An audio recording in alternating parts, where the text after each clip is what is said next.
Hello students, एक हमने question लिया है जो कि एनसीईआरटी से थोड़ा सा अलग है। Find the domain and range of the following functions. F x equal to under root 9 minus x square, ये एनसीईआरटी का है, और f x equal to under root x square minus 9 ये एनसीईआरटी का नहीं है, लेकिन मिलता जुलता है। तो इस बार इन दोनों क्वेश्चन को हम लोग साथ साथ सॉल्व करेंगे। डोमेन भी साथ साथ निकालेंगे और रेंज भी। तो पहले हम दोनों का डोमेन निकालेंगे। तो हम एक यहाँ पर लाइन ड्रॉ कर देते हैं।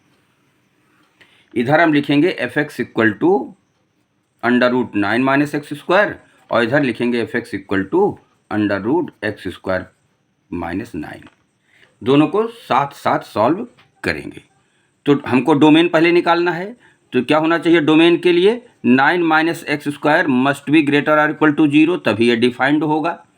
हमको पता करना है कि x की किस वैल्यू के लिए f(x) डिफाइंड है। तो पता चला कि f(x) तभी डिफाइंड होगा जब अंडर रूट के अंदर जो भी वैल्यू है वो ग्रेटर देन और इक्वल टू 0 आ जाएगी। तो यहाँ पर क्या हो गया?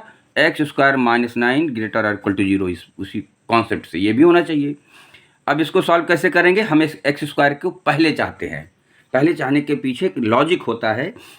हम वेवी कर्व मेथड को भी अप्लाई कर सकते हैं, या हमारे लिए आसान भी होता है। तो ऐसा करने के लिए हम माइनस से मल्टीप्लाई करेंगे, तो x square minus 9 should be less और इक्वल टू 0। इनइक्वलिटी रिवर्स होती है। इसमें हमको कुछ नहीं करना पड़ेगा, ऑलरेडी उसी फॉर्म में दिया गया है। अब ये क्या हो जाएगा?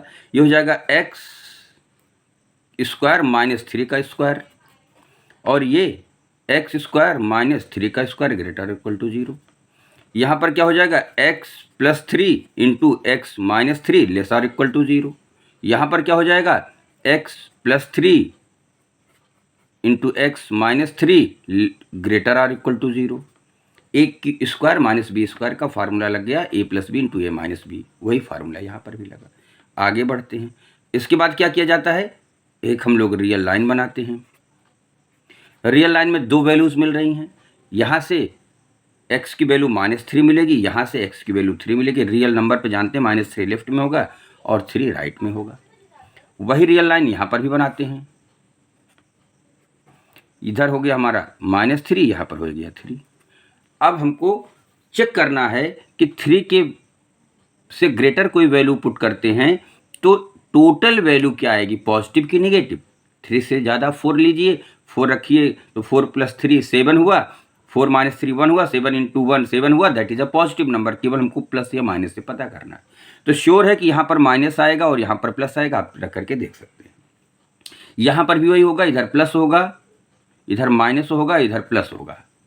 अब इस क्वेश्चन को समझ लेंगे तो आपको बार बार चेक नहीं करना पड़ेगा कि ये ऑलवेज ऐसे ही होता है। अगर x पहले है तो पॉजिटिव नेगेटिव पॉजिटिव अल्टरनेट चलता है, ठीक। और आप ऐसे भी जनरली आप चेक कर सकते हैं। -3 और 3 के बीच में 0 ले लीजिए, 0 रखिए, 3 पॉजिटिव हुआ, -3 नेगेटिव हुआ, दोनों का मल्टीप्लिकेशन क्या होगा? नेगेटिव आएगा, इसलिए माइनस लिख दिया गया। तो एकदम करेक्ट लिखा है, आप कैलकुलेशन से देख सकते हैं। अब बात आई कि हमको x कहाँ से कहाँ तक लेना चाहिए कि ये टोटल वैल्यू 0 से कम आ जाए। तो 0 से कम मतलब नेगेटिव आ जाए, तो इसका मतलब होगा this implies x belongs to -3 से 3। ये हमको स्पष्ट किया। यहाँ क्या मिला कि हमको ये चीज़ वैल्यू क्या चाहिए? पॉजिटिव चाहिए। यहाँ तो नेगेटिव चाहिए था, लेस देन 0, यहाँ लेकिन पॉजिटिव चाहिए। तो हम यहाँ पर x की वैल्यू क्या लिखेंगे? x belongs to. तो पॉजिटिव के लिए तो इधर पॉजिटिव है, ये कहाँ से कहाँ तक है? -∞ से इनफाइनाइट। तो यहाँ पर ध्यान से देखिए, -∞ से -3 तक, -3 क्लोज होगा। 3 रखेंगे ना तो 0 आ जाएगा, तो 0 भी ले सकते हैं। x की वैल्यू यहाँ से यहाँ तक पॉजिटिव है, और x की वैल्यू यहाँ से यहाँ तक रखने पर भी पॉजिटिव आएगी। तो यूनियन से जोड़ दो इसको, 3 से लेकर के इनफाइनाइट तक। तो ये x की वैल्यू, x यहाँ से यहाँ तक बिलोंग करेगा, तो ये डिफाइंड होगा, और ये वैल्यूज पॉजिटिव होगी या 0 होगी, तो इसका मतलब f(x) हमारा डिफाइंड आ जाएगा। तो इसका डोमेन अगर लिखना चाहें तो इसका डोमेन आ गया, this implies domain equal to domain of f(x) equal to आ जाएगा क्लोज इंटरवल -3 से 3। और इस क्वेश्चन का डोमेन आ जाएगा, domain of f(x) equal to ये आ जाएगा -∞ से -3 यूनियन 3 से इसका डोमेन। तो दोनों क्वेश्चन में डोमेन का डिफरेंस समझ लो, इसका डोमेन, ये क्वेश्चन का डोमेन ये है जो कि एनसीईआरटी का है, और अगर क्वेश्चन को थोड़ा बदल दिया जाए तो इसका डोमेन ये हो जाता है। ठीक, अब इन्हीं दोनों क्वेश्चन का हम लोग रेंज निकालेंगे। तो बच्चों देखिए, वही क्वेश्चन हमारे पास दोबारा से आ गया जिसकी हमको रेंज निकालनी है। तो चलिए, अब रेंज निकालने के लिए हमको y जो होता है उसकी लिमिट पता होनी चाहिए, कहाँ से कहाँ तक है। y का मतलब fx से है, y और fx एक ही चीज़ होता है, इसको हम लोग y भी लिख सकते हैं, y इक्वल टू दिस। ठीक, अब इसको क्या, इसको भी y लिख सकते हैं, y इक्वल टू दिस। तो स्क्वायरिंग बोथ साइड करेंगे तो you will get y square equal to 9 minus x square.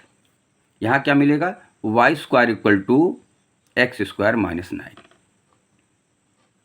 This implies x square equal to 9 minus y square. This equal to x square equal to 9 को उधर कर देंगे, Y square plus 9। Check कर लीजिए, हमने x square को उधर transfer किया तो 9 माइनस वाई स्क्वायर हुआ। इसमें हमने 9 को ट्रांसफर किया इस साइड में तो x square equal to y square plus 9। हमेशा अभी तक हमारा function y equal to something था, अब हमारा function x equal to something बनेगा। अब हमारा फंक्शन y के वेरिएबल में होगा, x की वैल्यू को निकालेंगे। अब यहाँ से ही क्लियर हो जाता है, x निकालने के लिए अंडर रूट लगाने की आवश्यकता ही नहीं है। हमको पता है कि x square must be greater और इक्वल टू 0। वाई चाहे जो रखोगे, एक्स स्क्वायर ऑलवेज या तो 0 आएगा या तो कोई पॉजिटिव वैल्यू आएगा, क्योंकि वाई एक्स स्क्वायर है ना, स्क्वायर हमेशा एक पॉजिटिव वैल्यू होती है। तो अगर एक्स स्क्वायर 0 या 0 से ग्रेटर है तो श्योर है कि 9 माइनस वाई स्क्वायर भी ग्रेटर और इक्वल टू 0 होगा, क्योंकि दोनों तो सेम है। इसमें क्या होगा, यहाँ पर देखिए, एक्स स्क्वायर ग्रेटर और equal to 0, it means y square plus 9 also greater और इक्वल टू 0। इसको सॉल्व करने के लिए क्या करेंगे, दिस इंप्लाइज माइनस से मल्टीप्लाई करेंगे, वाई स्क्वायर माइनस 9 लेस और इक्वल टू 0।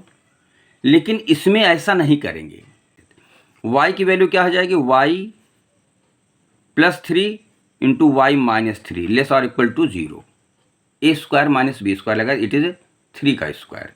तो दिस इंप्लाइज क्या मिलेगा, y की वैल्यू मिलेगी, यहाँ पर इक्वल टू 0 करेंगे तो माइनस 3 और 3 मिलेगी। तो हमको इसकी ज़रूरत नहीं, हमको तो रियल लाइन बनानी पड़ेगी चेक करने के लिए, माइनस इनफाइनाइट से इनफाइनाइट तक। बीच में कौन से टर्म मिलेंगे, यहाँ माइनस 3 मिलेगा, यहाँ 3 मिलेगा। अब 3 इंटरवल बन गया, यहाँ से पॉजिटिव आएगा, निगेटिव आएगा, पॉजिटिव आएगा। 3 से ग्रेटर कोई वैल्यू पुट करके देखो, पॉजिटिव आएगा। माइनस 3 से 3 के बीच में कोई वैल्यू पुट करके देखो, टोटल माइनस आएगा। और माइनस 3 से लेस पुट करके देखो, इसकी वैल्यू पॉजिटिव आएगी। अब जब कैटेगरी बन गई तो हमको पता चल गया कि y कहाँ से कहाँ तक आ रहा है, लेस देन 0 लेना है, तो इसका मतलब माइनस 3 से 3 आ रहा है। लेकिन पहले भी बता चुका हूँ, इसका एक वीडियो और बना चुका हूँ कि यहाँ पर जो इस एक मेन जो चीज़ होती है, यहाँ से स्पष्ट होता है कि y must be greater equal to 0। y equal to under root 9 minus x square का मतलब हुआ ये एक पॉजिटिव वैल्यू है। इसके पहले पॉजिटिव लिखा है, इसके अंदर पॉजिटिव ही आएगा। तो ऑलवेज एक पॉजिटिव नंबर होता है, कभी निगेटिव, y कभी निगेटिव नहीं आएगा। एक समझाए जो रख दे, या तो अनडिफाइंड आ जाएगा, लेकिन ऐसा नहीं हो सकता कि नेगेटिव आए। अनडिफाइंड लेना नहीं, हमको पॉजिटिव रियल नंबर लेना है, that is y must be greater equal to 0। तो यहाँ पर देखिए, यहाँ पर हमको क्या मिला है, y 0 या 0 से बड़ा। यहाँ क्या ले रहा है, y माइनस 3 से 3। तो यहीं क्लियर करना होता है कि एक्चुअल में क्या है कि हमारे पास एक रियल नंबर है। दोनों का रिजल्ट देखते हैं। ये एक आंसर कहता है कि माइनस 3 है, यहाँ 3 है, और यहाँ से देखते हैं y इक्वल टू 0 से, तो यहाँ पर बीच में वैल्यू आ गई 0। तो यहाँ से आंसर मिलता है, यहाँ से यहाँ तक सोल्यूशन। ये कह रहा है कि माइनस 3 से 3 तक, लेकिन ऊपर y ग्रेटर देन 0 कह रहा है कि 0 से ग्रेटर। अब हमको दोनों की बात माननी पड़ती है कि कहाँ से कहाँ तक दोनों का डिसीजन कॉमन है, कहाँ तक दोनों की वैल्यू कॉमन आ रही है, जो दोनों का सेटिस्फाई करेगी वो वैल्यू आ रही है 0 से 3 के बीच में। 0 से 3 के बीच में, यहाँ 0 से लेके यहाँ तक ये बोल रहा है, माइनस 3 से 3 तक ये कह रहा है। तो कॉमन कितना आया, 0 से 3। इसलिए इस fx का रेंज हो जाएगा, रेंज इक्वल टू y की जो वैल्यू आएगी वो आ जाएगा 0 से लेकर के 3 तक। 0 से 3 तक इसका रेंज आएगा। अब हम आते हैं इसके सेकेंड पार्ट पर। तो देखिए, इसको हमने सॉल्व किया तो x square equal to y square plus 9। अब ये जानते हैं कि एक्स स्क्वायर 0 या 0 से ग्रेटर होगा। तो श्योर है कि ये भी ग्रेटर देन और इक्वल टू 0 होगा। अब इसका हम फैक्टर तो कर नहीं सकते, कैटेगराइज कर नहीं सकते, तो इसके लिए हम रियल लाइन बना लेते हैं और चेक करते हैं, यहाँ 0 होगा, यहाँ 1 होगा, यहाँ 2 होगा।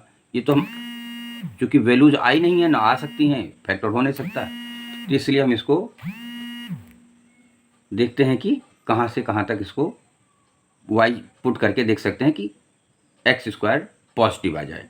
तो हम ये देखें ना कि x² की वैल्यू है, तो y की कहाँ से कहाँ तक की वैल्यू के लिए ये टोटल वैल्यू ग्रेटर और इक्वल टू 0 आ जाए।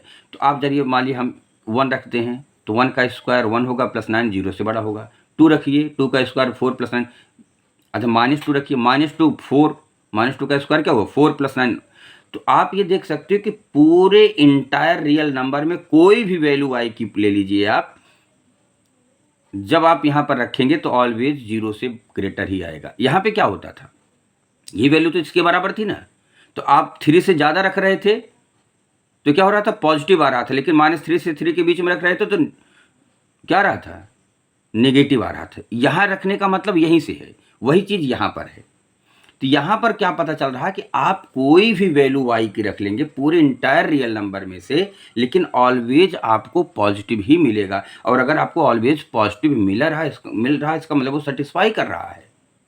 तो इसका मतलब यहाँ से तो y की वैल्यू जो पता चल रही है वो क्या कर रही है, पूरा रियल नंबर आ रहा है, पूरा रियल नंबर आ रहा है, ठीक। लेकिन पहले स्टेप में क्या है, पहले स्टेप में ओरिजिनल फंक्शन में तो क्या है, y शुड बी ग्रेटर और इक्वल टू 0, ये तो कह रहा केवल 0 या 0 से बड़ा, ठीक है ना, इसमें नेगेटिव की कहीं चर्चा नहीं है। लेकिन इसमें क्या है, इसमें पॉजिटिव नेगेटिव सब आ रहा है। तो रेंज क्या बनेगा, तो रेंज बनाने के लिए पहले हम यहाँ पर आंसर लिखने से पहले कैटेगराइज कर लेते हैं। एक आंसर कह रहा है कि 0 से ग्रेटर ओरिजिनल फंक्शन कह रहा है, और जो अभी निकल रहा है ये कह रहा है कि नहीं इंटायर पूरा लेंगे। अब दोनों में कॉमन कौन सा एरिया, नंबर एन कहाँ तक कॉमन है, यहाँ से यहाँ तक कॉमन आ रही है, ये दोनों कह रहे हैं। इसका मतलब रेंज क्या हुआ, range of fx equal to ये कितना आ जाएगा, ये आ जाएगा 0 से लेकर के इनफाइनाइट तक, इसका रेंज हो जाएगा। ये क्वेश्चन थोड़ा सा डिफरेंट है क्योंकि यहाँ पर ये बच्चे बहुत कंफ्यूज होते हैं ना, यहाँ पर हमेशा a² - b² मिलता है, लेकिन यहाँ पर ऐसा नहीं मिलता है।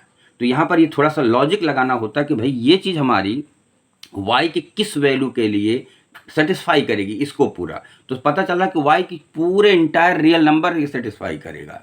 तो इसका मतलब कि y यहाँ से तो पूरा रियल नंबर आ गया, लेकिन ओरिजिनल फंक्शन में y कह रहा है कि नहीं वो केवल पॉजिटिव नंबर है। तो जो दोनों का कॉमन डिसीजन होता है, वो कॉमन जजमेंट होता है, उसी को हम लोग रेंज कहते हैं कि भाई यही हमारा दोनों को सेटिस्फाई कर रहा है। तो फाइनल रेंज हुआ 0 से इनफाइनाइट।